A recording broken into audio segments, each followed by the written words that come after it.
नमस्कार, तुम्ही पाहत आहात टी व्ही नंबर 1 मराठी।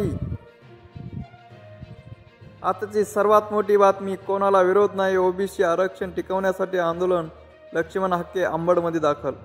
कोणाच्या विरोधात नाही तर ओबीसी आरक्षण वाचवण्यासाठी आंदोलन पुकारण्यात आले आहे, अशी भूमिका ओबीसी नेते लक्ष्मण हाके यांनी आज गुरुवारी सकाळी येथील ओबीसी समाज बांधवांच्या बैठकीत स्पष्ट केली। तसेच ओबीसीचा पंचायत राजमधील आरक्षण या सरकारने धोक्यात आणले आहे। प्रस्थापितांकडून ओबीसी नेत्यांना लक्ष्य केलं जात आहे। सरकारवर ओबीसी समाजाने दबाव वाढवावा लागेल, असे आवाहन देखील हाके यांनी यावेळी केले। आज ओबीसी आरक्षण बचाव साठी लक्ष्मण हाके साहेब आंतरवाली सराटीच्या वेशीवर म्हणजेच वडीगोद्री येथे लक्ष्मण हाके आणि नवनाथ वाघमारे अमर उपोषणाला बसले आहेत। त्यांनी जो ओबीसी की बात करेगा ओ देश पर राज करेगा अशा घोषणा देऊन उपोषणाला सुरुवात केली आणि या सर्व ओबीसी बांधवांना त्यांना पाठिंबा देण्यासाठी उपस्थित राहावे।